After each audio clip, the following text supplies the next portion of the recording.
Bonjour tout le monde. Excusez-moi, j'ai un début d'angine.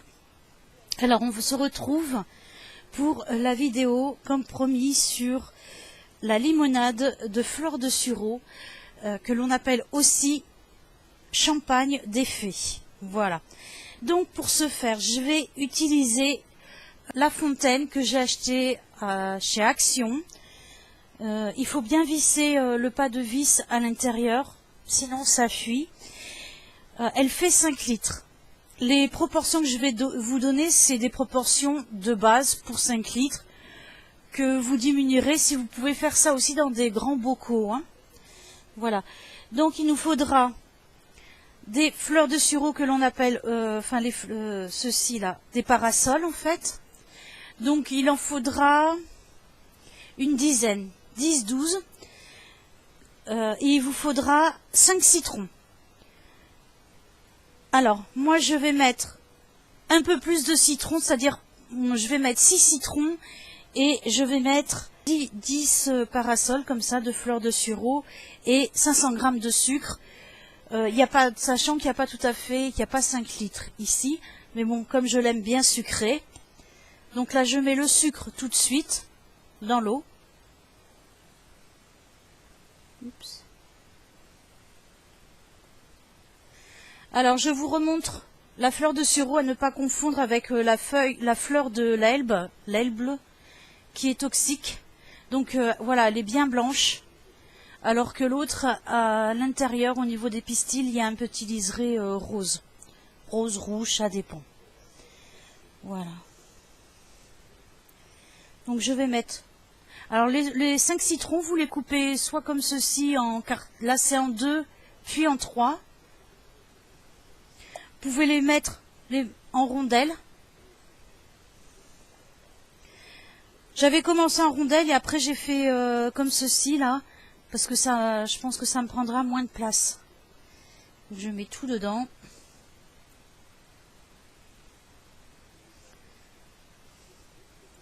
Donc les fleurs de sureau, je vous ai pas montré. Vous coupez le maximum de verre. Vous voyez tout ça là, faut l'enlever parce que c'est amer. Hein. Voilà, vous pouvez laisser sécher un jour ou deux et complètement égrener.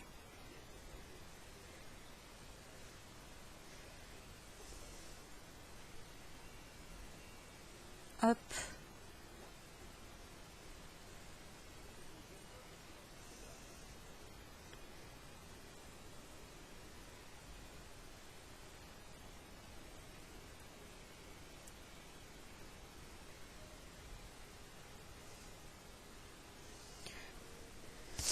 Voilà, donc là j'ai fini de mettre tout ce que j'avais à mettre dedans. Vous la brassez bien, de façon à ce que le sucre ne reste pas au fond, avec une grande cuillère. Voilà, et tous les jours, il faudra retourner et brasser un petit peu la préparation. Et ça, au bout de 15 jours, avec le sucre, ça va macérer, ça fera une boisson pétillante, donc une limonade ou ce que l'on appelle aussi, comme je l'ai dit déjà, le champagne des fées. Donc voilà, au bout de 15 jours, si vous voulez accélérer le processus, il faudra mettre la fontaine là, ou le récipient avec la préparation au soleil. Vous pouvez utiliser, comme je vous l'ai dit, des gros bocaux. Vous pouvez aussi utiliser des saladiers et que vous recouvrirez avec un torchon et un élastique de façon à ce que ça ne bouge pas. Et tous les jours, il faudra brasser.